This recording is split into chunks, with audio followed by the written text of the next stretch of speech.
¿Qué tal? ¿Cómo están? Muchas gracias por acompañarnos en este último programa de este ciclo de Enlace Internacional, la propuesta en política internacional que te hemos generado en coproducción desde Señalú, canal de la Universidad Nacional de Cuyo, y Acequia Televisión, canal de la televisión pública de Mendoza.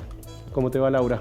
Hola Augusto, gracias por acompañarnos también en este último programa donde vamos a ir repasando los temas que se destacaron en la agenda anual internacional. Sin dudas, el tema de lo que está ocurriendo, lamentablemente sigue ocurriendo en la Franja de Gaza, nos atravesó de lleno durante este año, así que vamos a empezar repasando lo que fue la guerra en la Franja de Gaza. Exacto, para esto te vamos a poner a disposición la nota que realizamos con Maya Siminovich. Ella es periodista freelance israelí, formada en Madrid, así que no te pierdas porque no tiene desperdicio.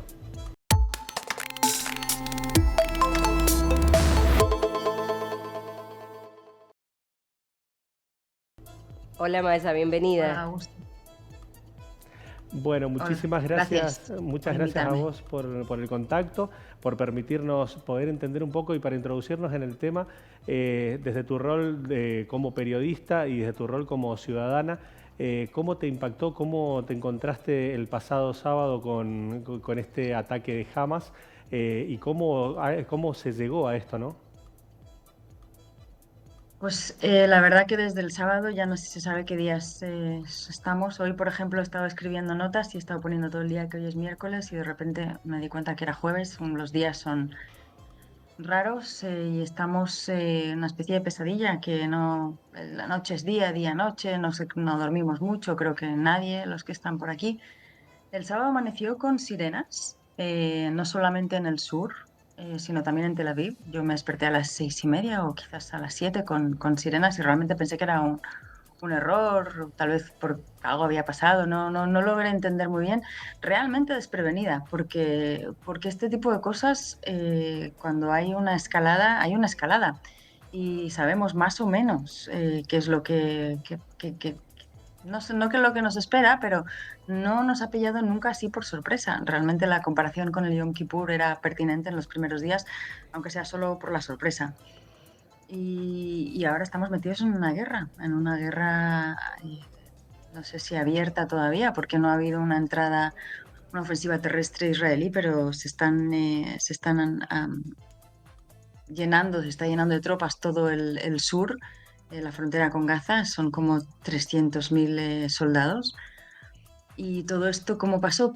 Pasó porque jamás se vulneró la valla de seguridad entre Gaza e Israel y entraron el sábado por la mañana. No eran solo misiles, lanzaron muchísimos cientos de misiles, fue un ataque combinado y más de 1.500, perdón, combatientes de Hamas entraron en motocicletas, en convoyes de camionetas, también en parapentes y por el mar.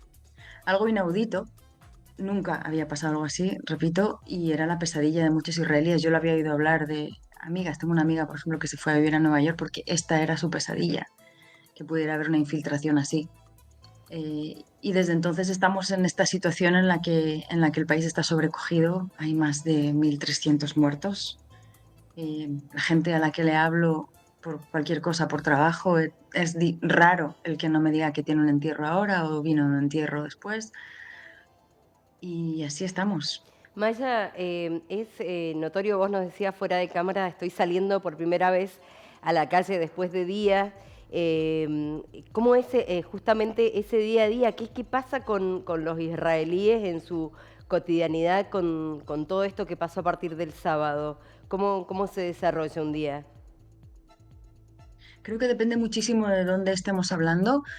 Todo el país está tremendamente afectado porque es un ataque al país. La zona sur ha sido evacuada directamente todas las comunidades que están rodeando Gaza. Primero hay unos kibbutzim que no existen ya. Ujú. Hay el kibbutz Be'eri, donde han matado a ciento y pico de sus habitantes, pues podía haber un poco más que eso. Han quemado donde viven las vacas, se me ha olvidado. Sí. Sí, Los la Sí, establos, verdad sí, que puede sí, sí. ser. sí. Eh, han hecho cosas así que ha desaparecido la gente, la industria, las mascotas. Entonces la gente que está ahí no está. ¿Y cómo está el sur? El sur está en guerra. Está en guerra porque tiene misiles todo el tiempo. Ahora ha habido una alarma, todo el tiempo ha habido heridos. Más en el centro del país está mucho más tranquilo. De hecho, a toda la gente de los kibutzim y de las comunidades del sur, el Estado y también, en este caso, iniciativas ciudadanas que han tomado el papel del Estado en muchísimos casos, se los han llevado. Allí se los han llevado a hoteles y a refugios en lugares mucho más tranquilos, a veces tan alejados como Eilat, que está en el sur, a 5 horas de conducción, que es muchísimo para Israel, que es un país muy pequeño, y esa gente pues está desplazada. En Jerusalén hay misiles también. El día a día no lo sé. Aquí en Tel Aviv la gente que trabaja, que no son todos, han empezado hoy a salir más de las casas. Hasta hoy era más bien hospitales y psicólogos y servicios sociales y cosas de emergencia. Las tiendas no estaban abiertas, había apenas supermercados, a veces desabastecidos. Cuando el ejército mandaba información deberían abastecerse para estar 72 horas en el refugio. Por ejemplo, nos lo mandaron esto hace 2 días. Entonces la gente salió a comprar agua como locos y huevos y cosas. Ahora poco a poco está volviendo a recibir materiales los supermercados. Y yo lo que estaba contando, salí a una cita de trabajo y en un bar, el único abierto, y era como de pronto un respiro total. Claro que había 3 personas en el bar. Maya, en relación al conflicto, vos planteabas que la guerra se está desarrollando en el sur. Ahora, cuando uno ve cómo se ha ido potenciando, a partir del lunes ha ido creciendo la tensión también en el norte, en la zona del Líbano, tentativamente con Hezbollah. ¿Cómo se vive esta situación? ¿Se entiende, se interpreta que hay un riesgo de que se regionalice o crees que está concentrado sobre la figura de Hamas el conflicto? No, sí que hay un miedo a que se regionalice sin duda, y por eso también Biden ha dicho lo que ha dicho, ¿no? Que tuvo un discurso hace 2 días y se dirigió no solamente de respaldo total a Israel, sino también dijo a todos los enemigos de Israel que piensen unirse a la lucha, don't, ¿no? Eso es como... Y nos ha mandado acorazados, y Alemania va a mandar también armas a partir de mañana. Eso por un lado, hay una especie de respaldo por un lado internacional que yo creo que también alivia y también da miedo, porque tal vez es solo respaldo, tal vez, qué sé yo, se pueda desarrollar en cualquier otra cosa. Los ataques del norte son dudosos, tenemos muchísimas alertas todo el tiempo de drones, de misiles, de infiltraciones, y luego resulta que la mayor parte de ellas no son, son alertas que fueron equivocaciones, o se vive con histeria, yo creo. Eso es lo que yo estoy sintiendo. Y sí que ha habido, por supuesto, ataques y escaramuzas en el norte. Ahora, no sé yo si es un gesto de Hezbollah que está apoyando la causa palestina de manera gestual y no de verdad queriendo intervenir en esto, porque eso sí que ya sería una catástrofe mucho mayor para nosotros. Hezbollah está más armada. Maya, respecto a los muertos, el horror de algunas imágenes que se viralizan, pero también la situación para quienes tienen familiares, amigos que han sido tomados de rehenes. ¿Cuál es la información que ustedes manejan? ¿Es la misma que se difunde a nivel internacional? ¿Tienen acceso ustedes a poder saber qué ha pasado con esas personas? No, yo creo que a estas alturas de la vida todos tenemos la misma información. Creo que de hecho nosotros estamos más resguardados de las imágenes esas horrorosas, porque sí que hay una censura en las televisiones aquí. Si uno no entra en las redes sociales, pues te puedes evitar ver todas las cosas horrorosas y solo las lees como si fuera menos malo. Los familiares de los secuestrados, que dicen ahora que son ya más de alrededor de 200, hace pocos días eran 150, ahora aumentó el número. Hay mucha gente que está desaparecida, simplemente no saben si están vivos o muertos. Hoy se recibió un reporte tristísimo de un padre que estaba feliz de que su hija de 8 años estuviera muerta, porque estaba en Gaza y le informaron que había muerto y él dijo que era lo mejor que podía pasar. Con lo cual estamos todos, las familias no saben, el ejército les ha contactado. Lo que es seguro que hay algunos que están secuestrados y los han reconocido los familiares porque jamás se ha filmado a Ujú. muchos de esos secuestrados, entonces se han reconocido así en la televisión y saben que están vivos por ahora, pero no tenemos más información que vosotros. Lo que sí, hay un fenómeno diferente al de otros momentos en los que toda esta gente que tiene familiares secuestrados están queriendo mucho, mucho hablar con la prensa. No Ujú. era algo habitual. Ujú. El victimismo israelí no existía de esta manera y ahora no es victimismo. En realidad ellos están queriendo contar la historia porque quieren que les ayude, que alguien les ayude a encontrar a sus familiares. Piensan que tal vez la presión externa podría ser un método y simplemente la gente está ansiosa por contar la historia para que no, qué sé yo, contar la historia. Mm. Bien. Maya, te agradecemos muchísimo el contacto, les mandamos un abrazo enorme en este momento hiper complejo que se está viviendo y nuevamente agradecerte tu voluntad, tu vocación por Nada, comunicarnos en primera persona. de nada. Mu- Hasta pronto. Muchas gracias, abrazo.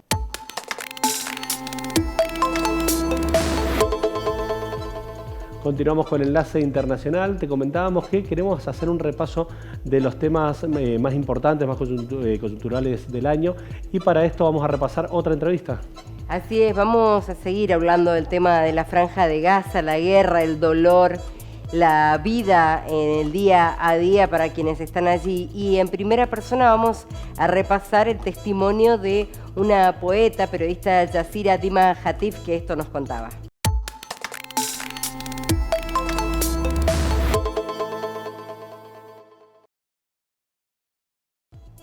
Hola, hola, un gusto estar con ustedes otra vez. Saludos a toda la Argentina. Muchísimas gracias, Dima. Primero, contarnos brevemente de cuál es tu historia, o sea, cuál es tu vinculación, tu relación hacia Palestina. Mi historia es quizás el comienzo de la historia de la Palestina y de lo que está sucediendo hoy. Yo soy refugiada palestina, nacida en Siria. Somos el único pueblo que nace refugiado, porque somos hijos de refugiados. Mi padre fue expulsado de su casa en lo que es ahora Israel, que es la Palestina histórica, 1948, cuando hubo la Nakba. Y fueron sacados de sus casas, caminaron hasta la frontera con el Líbano y al día siguiente, cuando quisieron volver, se les dijo que ya no es su país, que ya se llama Israel y ellos no pueden volver a entrar. Mi abuela esperó hasta el último día de su vida para poder volver, esperando la noticia de volver. Y claro, murió antes de volver y me pidió volver caminando a pie, como a ella la sacaron caminando. De hecho, estaba embarazada con 9 meses y de tanto caminar dio a luz en la frontera. Mi tía nació el día que se fundó el Estado de Israel, 15 de mayo de 1948, imagínense. Y pues entonces, regresando a la historia de hoy, la historia de hoy es esa misma historia. Fuimos 700.000 palestinos expulsados en 1948. Hoy somos 7 millones de refugiados palestinos que no podemos volver, que seguimos siendo refugiados. Yo sigo teniendo mi documento de viaje de refugiada palestina, sin nacionalidad, apátrida básicamente, porque no puedo entrar a Israel. Como los 7 millones no podemos entrar. Y la gente que está en Gaza, parte de ellos, gran parte, son justamente de esos refugiados que fueron expulsados de sus casas y fueron atrapados en Gaza hasta el día de hoy. Y cuando cruzaron la frontera hace ahora 10 días, estaban volviendo a la tierra de sus padres y sus abuelos. Dima, pensando y muy lejos, ¿no?, de esa realidad desde aquí de Argentina, ¿por qué es tan difícil conciliar entre los distintos referentes y que se logre la paz, que todos tengan lo que están necesitando en definitiva? Tantos años de muerte y de violencia, que no pueda llegar a un final. Porque para tener paz necesitamos que todas las partes involucradas quieran esta paz. Y para que tengamos paz, tenemos que pasar primero por la libertad de todos los involucrados en esta paz. No se puede lograr la paz sin lograr la libertad del pueblo palestino. Y creo que todos vimos a Netanyahu en Naciones Unidas en Nueva York recientemente con un mapa donde tenía esta Palestina histórica que ustedes ven, que yo tengo siempre allí conmigo. Esta Palestina histórica la mostró como Israel, incluyendo a Gaza y a la Cisjordania, que son territorios palestinos ocupados y reconocidos por Naciones Unidas como territorios de los palestinos. Pero el plan de Israel siempre ha sido de sacar a todos los palestinos de la Palestina histórica y que toda la Palestina histórica sea Israel, solo para judíos. Y de hecho lo vimos en estos últimos días, que el intento era, y la intención es empujar a los palestinos fuera de Gaza para que fueran a Egipto. Y lo vemos en los discursos de muchos políticos israelíes que dicen que no existe un pueblo palestino, que los palestinos serán jordanos, serán egipcios, serán otra cosa, pero palestinos no. Entonces, para que haya paz, hay que tener una voluntad de ambas partes. Palestina aceptó todas las condiciones de los acuerdos de Oslo. No tiene moneda suya, no tiene fronteras suyas, no tiene ejército. Bajó las armas, que era en aquel entonces era Fatah y era la Organización de la Liberación de Palestina. No tiene aeropuerto, no tiene control de nada, no tiene agua, no tiene electricidad, no controla nada. Aceptó todo. Israel, ¿qué hizo? Seguir con los asentamientos, seguir matando a los palestinos, seguir sacando casas, quitándole casas a los palestinos, seguir bombardeando, seguir matando todos los días. Hay 500 checkpoints en la Cisjordania. Entonces, yo creo que está muy claro que hay una parte que sí quiere la paz y la otra no. Y de hecho, yo creo en la solución de un solo Estado y no de dos. Dima, en relación a los hechos de público conocimiento que se produjeron mediante los ataques de Hamas el sábado de la semana pasada, queríamos saber cuál es principalmente tu sensación y tu punto de vista en relación a cómo se desarrolló todo después a partir de los distintos movimientos que se dieron mediante los ataques de Hamas. Bueno, jamás se ha vivido algo así en mi vida, al menos. Ustedes al comienzo de este programa dijeron la guerra entre Israel y Hamas. Yo tengo que primero distinguir entre la definición de una guerra y lo que está pasando en este momento. Una guerra, por definición, es una guerra entre dos ejércitos. Esta no es una guerra, porque aquí no tenemos dos ejércitos. Y a mí no me parece que lo que está pasando es Israel contra Hamas. Es Israel contra Palestina, porque fíjense, ¿quiénes son los asesinados, las víctimas de todos los días? Ustedes, ¿qué ven en las imágenes todos los días? Estos niños son combatientes de Hamas. Además, después de 11 días de bombardeos, que estamos viendo las imágenes, que destruyeron 11.000 edificios, hay 92.000 palestinos que ya no tienen casa, no podrán volver a su casa después de estos acontecimientos. Estamos viendo que Hamas sigue mandando misiles hacia Israel. Entonces, a mí no me parece que sea una guerra entre Israel y Hamas. A mí me parece que es la misma intención de Israel de quitar esta tierra del pueblo palestino. Y con respecto... Ahora, claro, sí.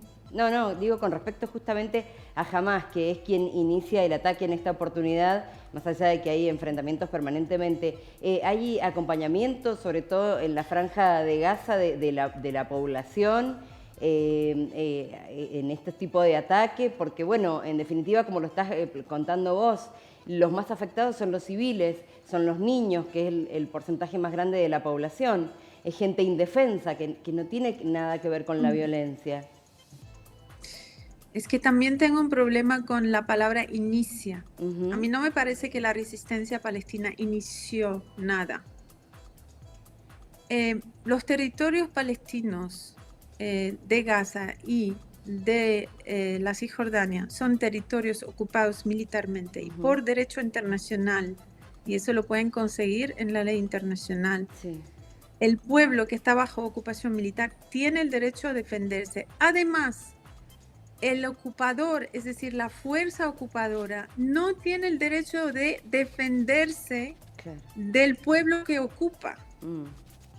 Está todo muy mal hecho, o sea, cómo se presentan las cosas, como si Hamás fuese el agresor.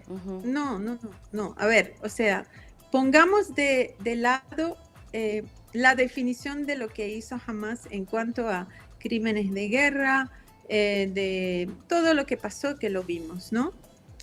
Estos 2 días que vivieron los israelíes con este ataque de Hamás, es la vida de los palestinos durante 75 años. Pero la noticia solo se hace noticia cuando los israelíes están asesinados, cuando mueren más palestinos que los israelíes, cuando los niños palestinos están en las cárceles palestinas. Hay cuánta gente en las cárceles palestinas, en las cárceles israelíes. ¿Cuántos palestinos están sin juicio durante años en cárceles israelíes? Para mí también son rehenes, son prisioneros de guerra. Entonces, esto que pasó es un día común y corriente de la vida de los palestinos durante 75 años, pero el mundo se fija y comienza a hablar del tema solo cuando mueren los israelíes, porque está el mundo normalizando la muerte de los palestinos. Por lo menos desde este programa no la normalizamos, por eso queríamos tener también tu voz y escuchar en primera persona cómo lo estás viviendo y cuál es la situación. Lo que pasa es que nos horroriza, del lado que sea, que mueran inocentes, y es lo que está pasando en este enfrentamiento. Vimos lo que pasó ese sábado con los jóvenes que estaban en esa fiesta, y vimos los niños cuando atacaron la escuela de la ONU o cuando atacaron el hospital en la Franja de Gaza. Realmente es una cosa horrorosa ver eso, por eso quizás desde tan lejos es difícil entenderlo. No estoy para nada, no estaba hablando de ustedes porque ustedes siempre me llaman y yo sé que ustedes están siempre tomando las voces palestinas, pero estoy hablando del mundo entero, de los políticos, de las Naciones Unidas, de los medios occidentales y además esta fiesta que me mencionas ahora. ¿A quién se le ocurre hacer una fiesta así a 5 kilómetros de Gaza, donde vive la gente en una prisión abierta? ¿A quién se le ocurre? La gente a 5 kilómetros no puede salir de allá, no puede entrar nadie, no puede salir, no tienen electricidad sino pocas horas al día. O sea, Dima, no tengo palabras. Es una... Dime. Te quería preguntar en relación a lo que es propiamente el conflicto que se ha desarrollado, la forma en la que se ha potenciado. ¿Vos creés que pueda llegar a existir una potencial regionalización, teniendo en cuenta que también ya Hezbollah hoy por hoy se lo puede interpretar como un actor más también de esta compleja situación que se está dando?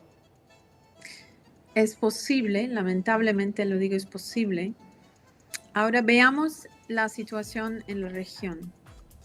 Yo aquí estoy en Atenas. Salió de aquí un barco de griegos israelíes que van a apoyar a Israel para combatir a Hamás, supuestamente. Salió de Perú un avión, salieron aviones de Estados Unidos, de Francia, de muchas partes.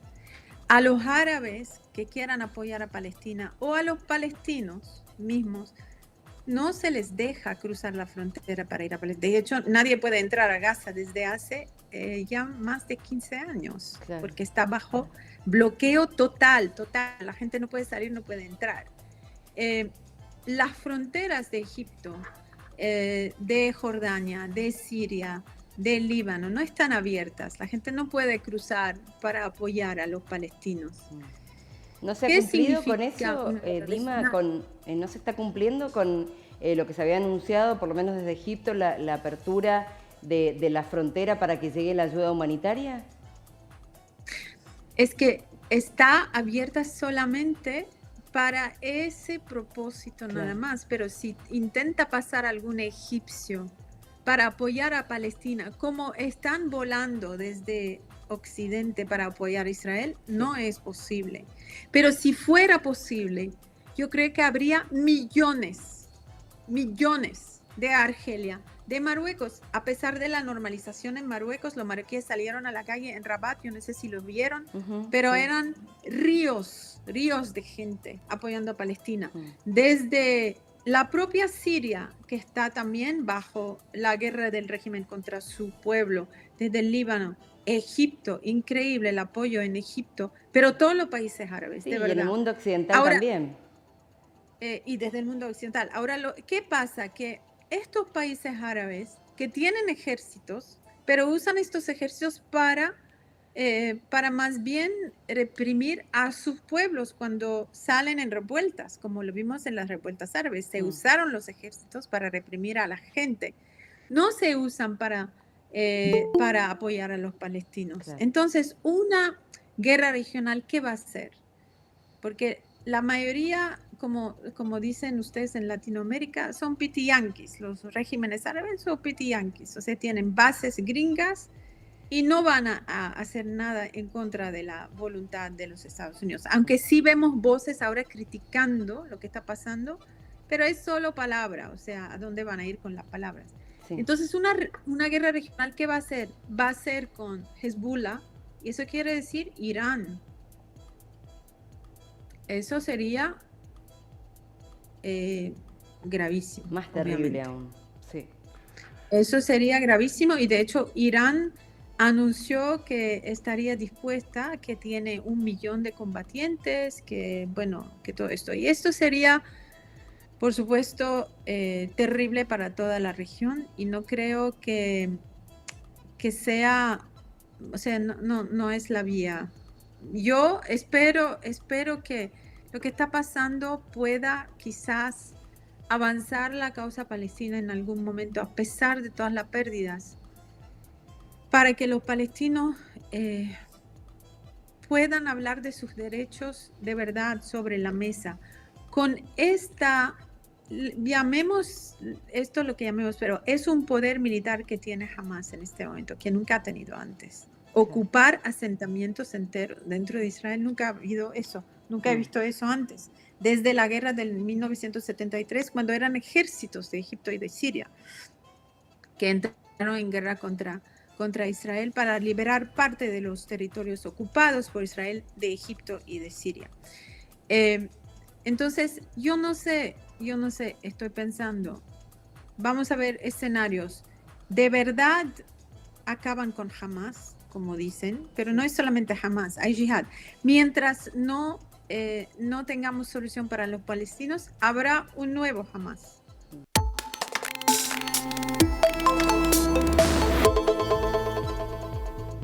Último bloque de este enlace internacional, también el último del año 2023.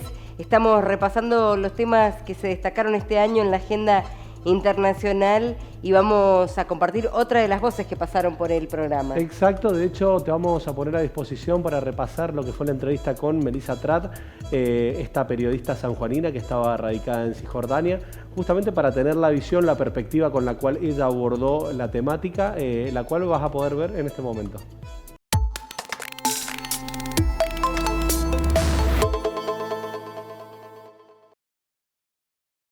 ¿Cómo estás, Melissa? Bienvenida.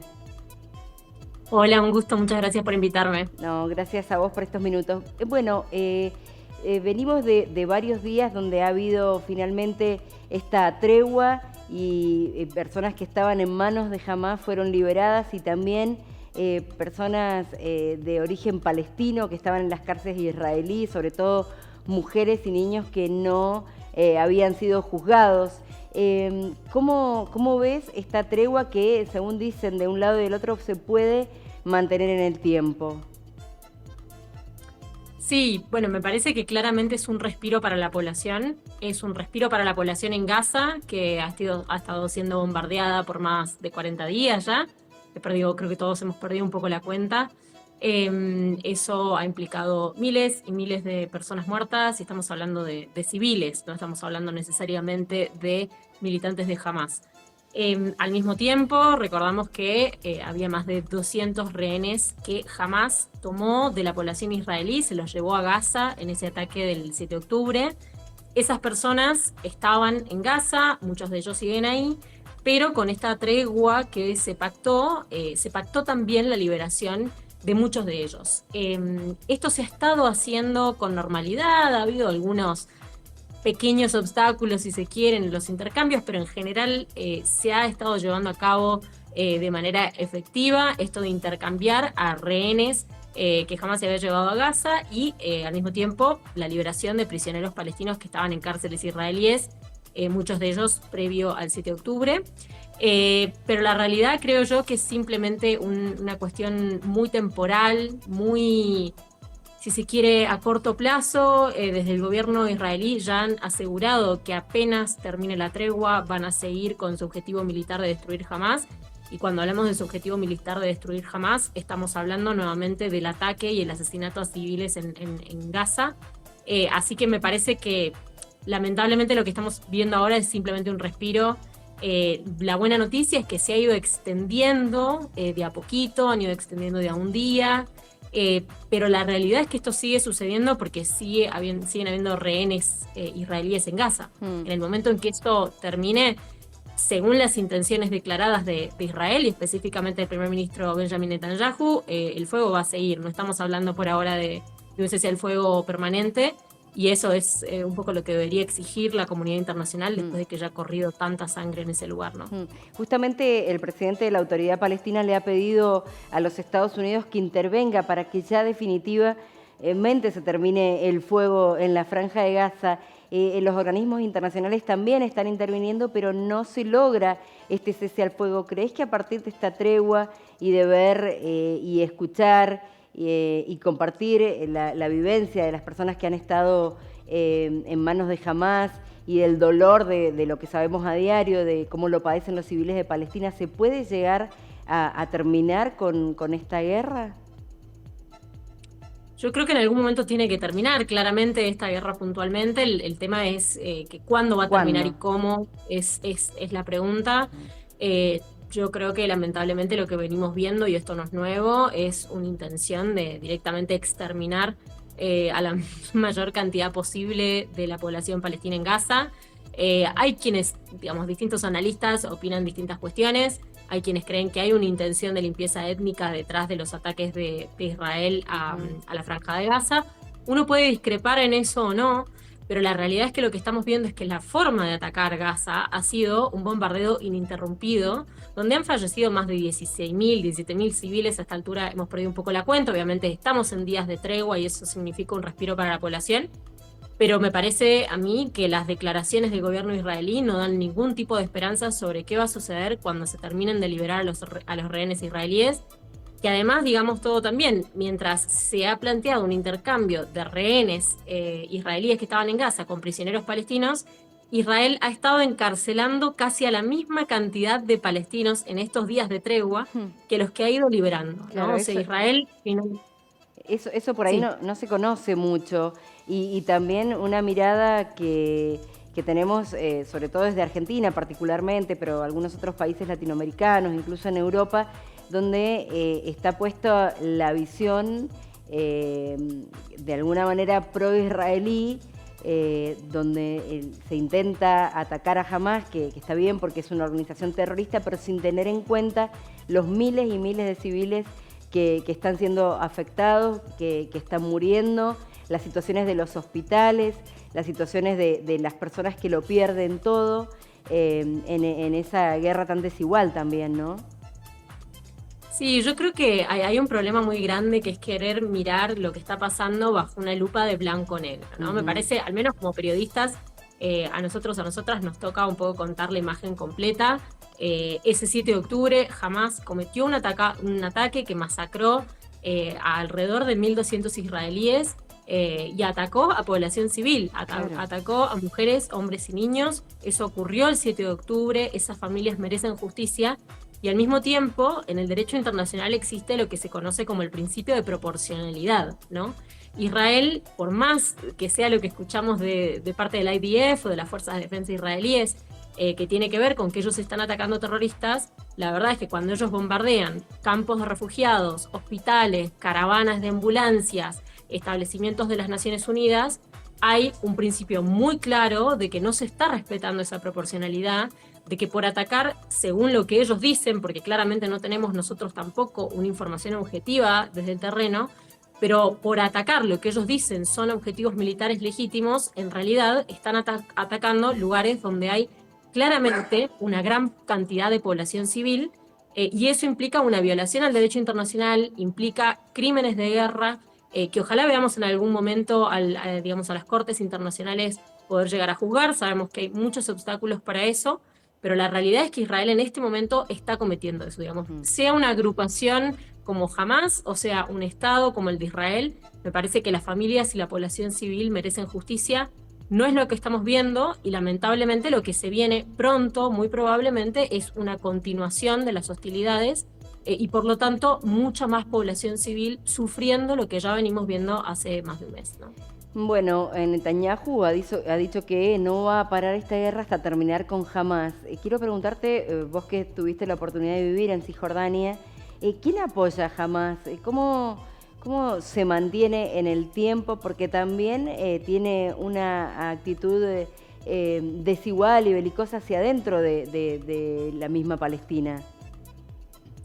Sí, yo creo que en principio lo que hay que decir es que en Palestina, tanto en Cisjordania como en la Franja de Gaza, que son dos territorios palestinos que no están conectados territorialmente, ni están gobernados por la misma entidad, si se quiere, porque Hamás en realidad gobierna lo que es la Franja de Gaza, y Cisjordania en cambio está gobernada por la autoridad palestina, ¿no? En teoría.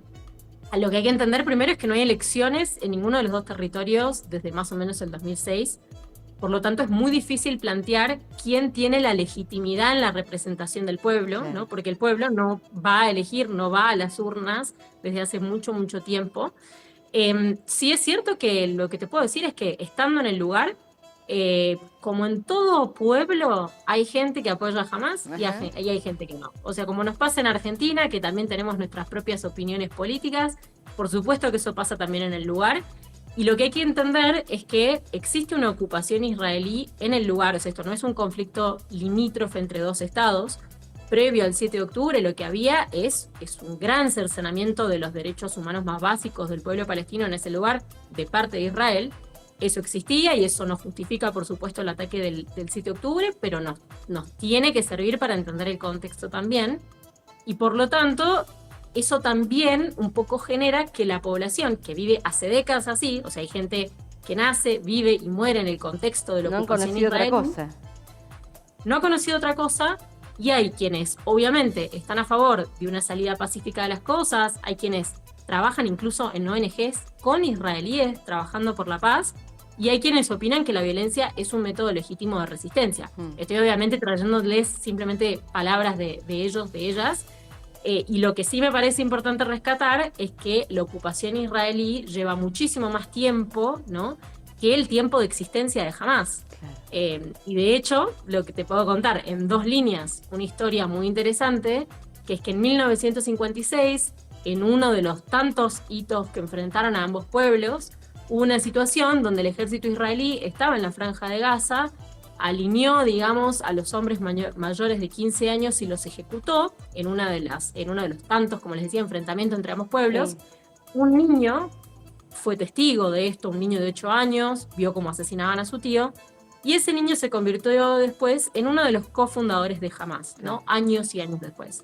Entonces, esto es para entender cómo la violencia solo engendra más violencia, y que Hamás es un resultado más de la ocupación israelí sobre el pueblo palestino, que uno, por supuesto, debe estar en contra de la violencia hacia civiles, como la violencia que vimos ese 7 de octubre, pero también hay que entender que realmente, por más que incluso Israel pueda, de acuerdo a su objetivo militar, de alguna manera exterminar a Hamás, que son las palabras que ellos usan, Sí.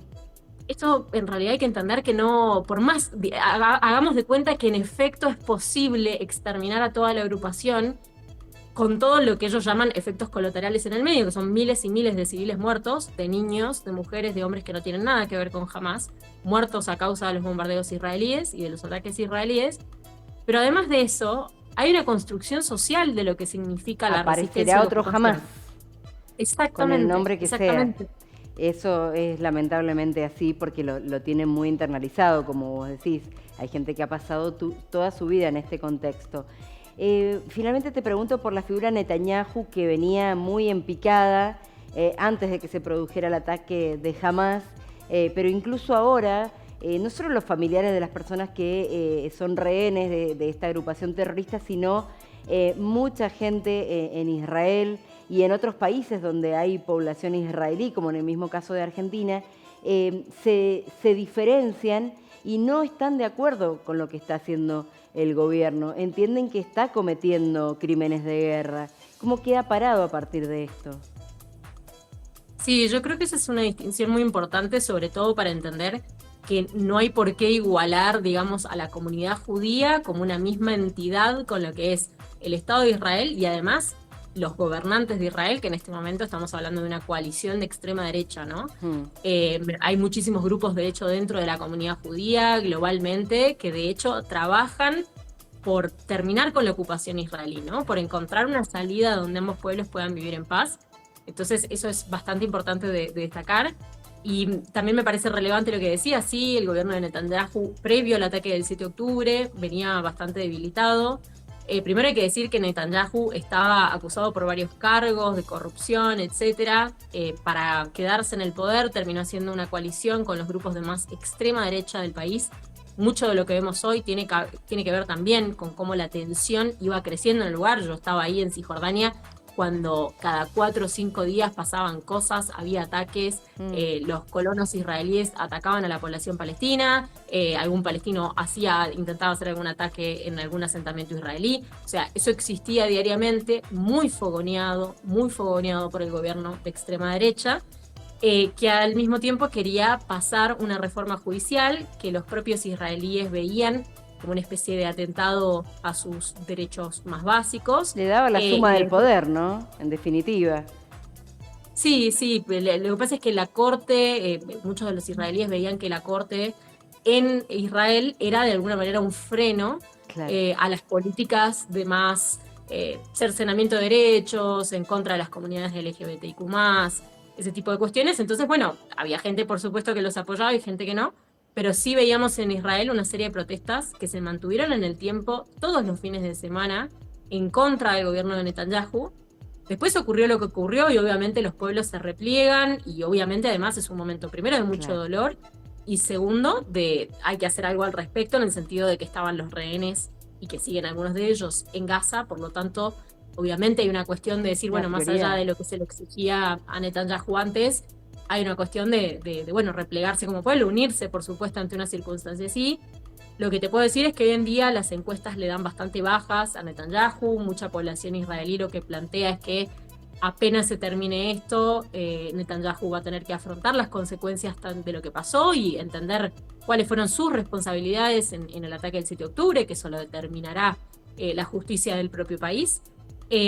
Pero yo la verdad que lo que creo es que mientras tanto se le está dando un cheque en blanco a Netanyahu para hacer lo que quiera en ese lugar, porque ni siquiera Estados Unidos, ni siquiera los organismos internacionales han podido frenar el desastre humanitario que ha generado Israel en Gaza, que lo sigue generando a pesar de este pequeño respiro que hay en este momento de una tregua, pero como decíamos antes, una tregua que lamentablemente se ve muy limitada y muy restringida en el tiempo, y que probablemente cuando terminen de rescatar a todos los rehenes israelíes, la población de Gaza no tenga ningún respaldo de nada ni de nadie que los defienda de los bombardeos de un Estado que me parece a mí no está buscando justicia, está buscando venganza y está cometiendo el castigo colectivo a todo un pueblo que no se lo merece, ¿no?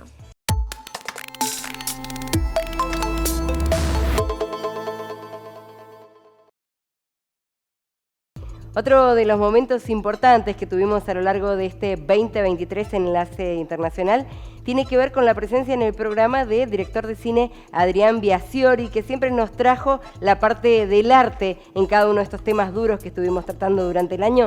Vemos y repasamos una de sus presentaciones.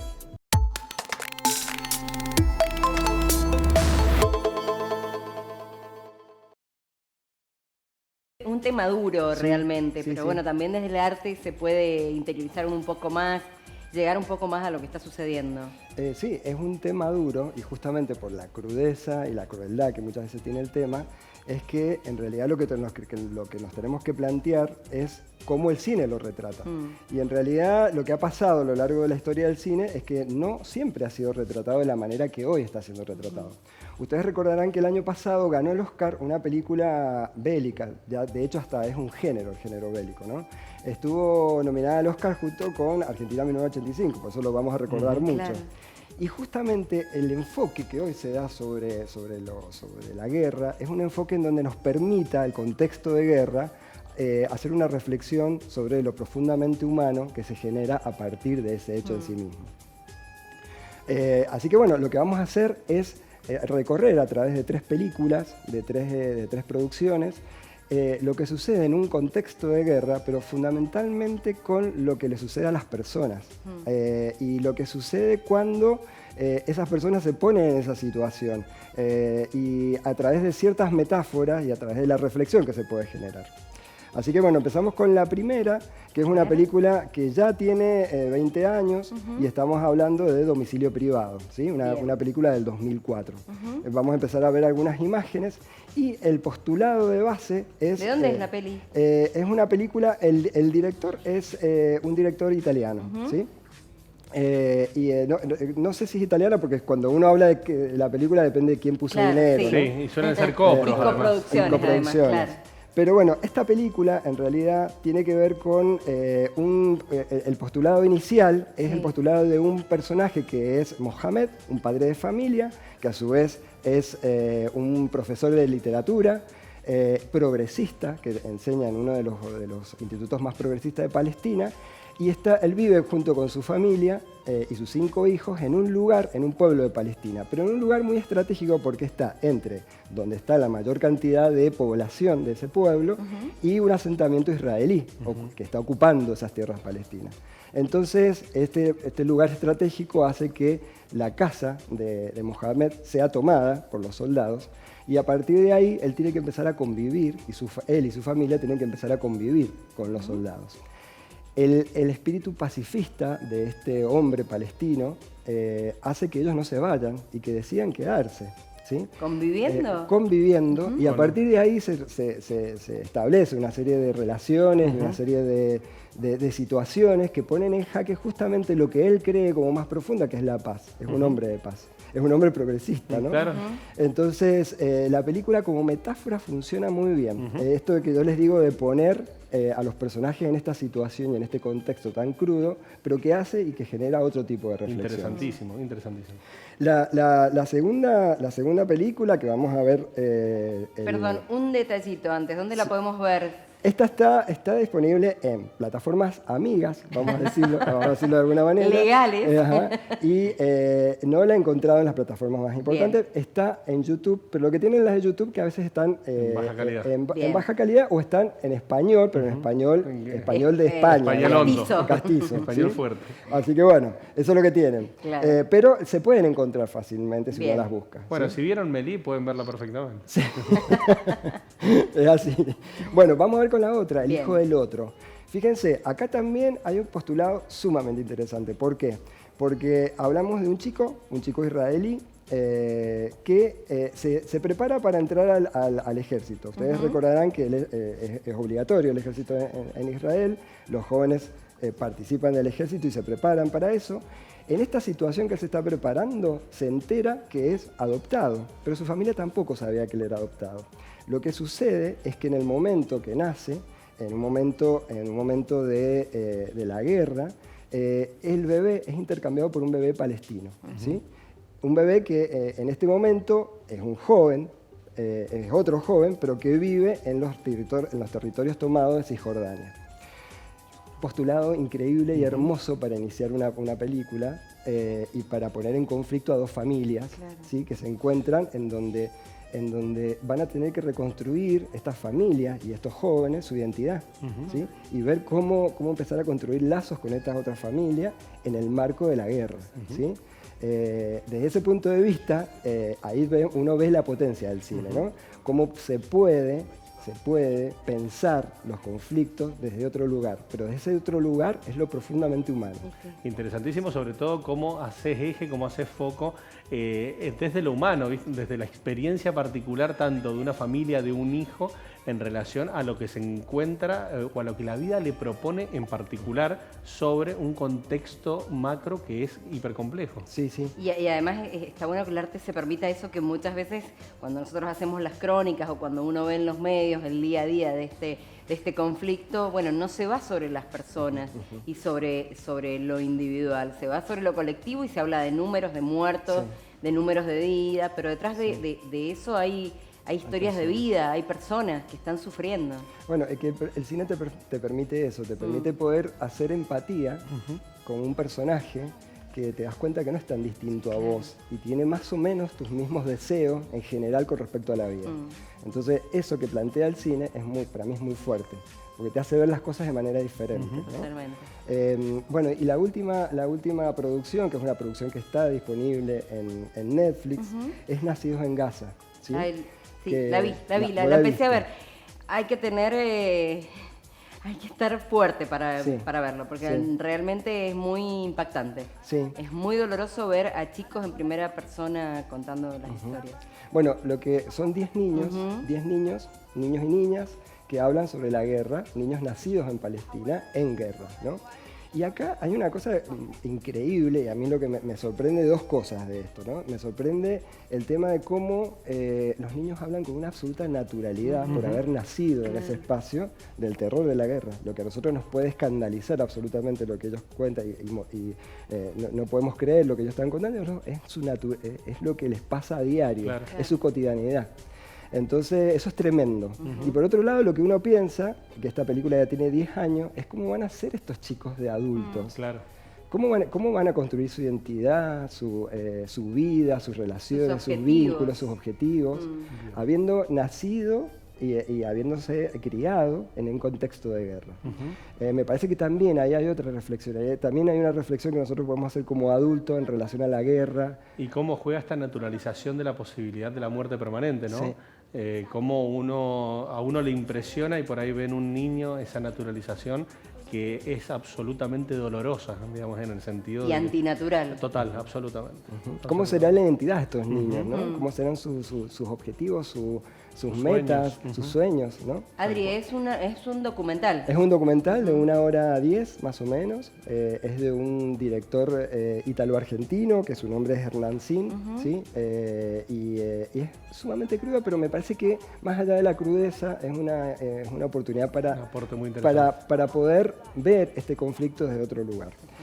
Como para cerrar, no existen hoy por hoy en el ecosistema, digamos, de festivales de cine y de cine en general, películas que sean panfletarias, es decir, que tengan una posición tomada extrema en relación a este tema en particular y a las guerras en general, ¿sí? No hay ningún festival que vaya a premiar, por ejemplo, eso, sino que los festivales premian esto, cuando podemos generar lo que genera el cine, poder pensar ese hecho desde otro lugar. Así que siempre es un lugar humano.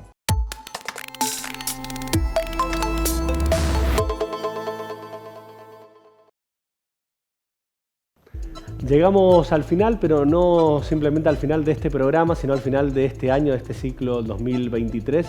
Año convulsionados y los hemos tenido, pero con una satisfacción enorme que ha sido la de poder llevar adelante esta coproducción entre nada más y nada menos que Señalú, canal de la Universidad Nacional de Cuyo, Acequia Televisión, canal de la Televisión Pública de Mendoza.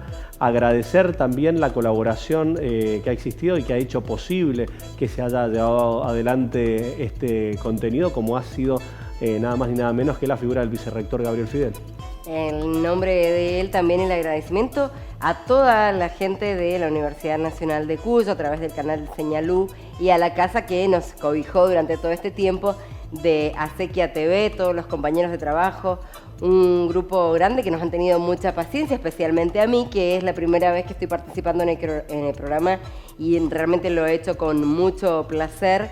Realmente una propuesta interesante que tiene que ver con temáticas que por ahí en los medios generalmente no se tratan de pasada, y aquí hemos tenido la oportunidad de tratarlos en profundidad. Totalmente. Además, por ahí también contarte, nosotros los vemos que están detrás de las cámaras, es un gusto muy grande, enorme, poder contar con profesionales que están enchufados permanentemente, desde las cámaras, desde el sonido, desde la edición. Este es un trabajo que hacemos muchas personas que por ahí nos ven a nosotros nada más, pero que sin la dedicación y el compromiso que los caracteriza no lo podríamos haber hecho nunca.